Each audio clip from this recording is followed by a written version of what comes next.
PVD Design Quartet. Four designers walk into a bar. Creativity always finds a way. By A.B. Marcus, Providence, Rhode Island. The dim amber glow of the Down City PVD bar cast long shadows as four figures slid into a booth, a collective sigh escaping them. Vicky, her hands stained with ink and a portfolio tucked under her arm, plopped down first. Ben, trailing swatches of fabric and a miniature chair leg, followed with a weary grin.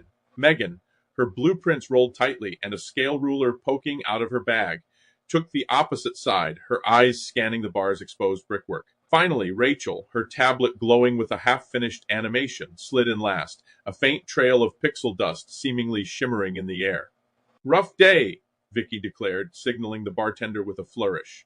"I swear clients think minimalist means invisible." Ben chuckled, rubbing his temples. "Try explaining texture to someone who only understands beige." I showed them a velvet sample, and they asked if it was too fuzzy. Megan raised a skeptical eyebrow. "You think you have it bad?" I had to explain why load-bearing walls are, in fact, load-bearing. Apparently, aesthetic support isn't a valid concept. Rachel, her eyes still glued to her tablet, murmured, "I spent 6 hours animating a squirrel's tail, only for the client to say it was too bouncy." A moment of shared, exhausted silence settled over the booth. Then Vicky broke it. "All right, enough commiserating. What are we drinking?" "Something strong," Ben replied, "and something that doesn't require explaining its undertones." "A classic old-fashioned for me," Megan stated, her gaze still lingering on the bar's ceiling beams. "Something structurally sound." Rachel, finally looking up, blinked. "Something? Sparkly? Like a pixelated sunset?" The bartender, a burly man with a knowing smile, approached. "I've seen your kind before, the creative type. One old-fashioned, one something strong and simple, and, let's say, a Stardust Spritzer for the lady with the glowing screen." As the drinks arrived, the conversation shifted. "So, Vicky," Ben asked, swirling his drink, "what's this minimalist nightmare you were working on?" "A logo for a tech startup," she sighed.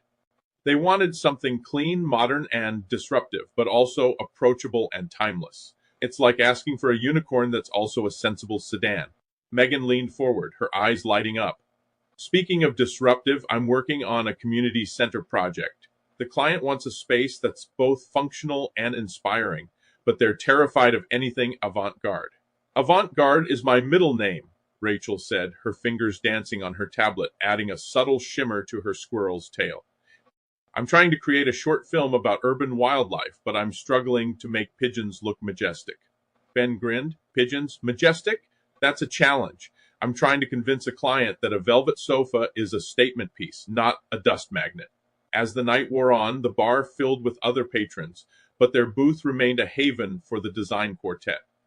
Finally, as the last call echoed through the bar, they gathered their belongings. "We should do this again," Vicky said, a genuine smile on her face. "Absolutely," Ben agreed, "but next time let's bring the before and after photos." Megan nodded, "and maybe some blueprints for inspiration." They stepped out into the cool night air.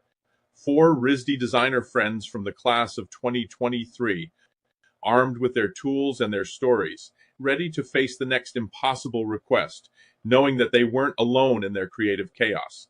They were a team, a support group, and a testament to the fact that even in the face of the most absurd demands, creativity always found a way. The end.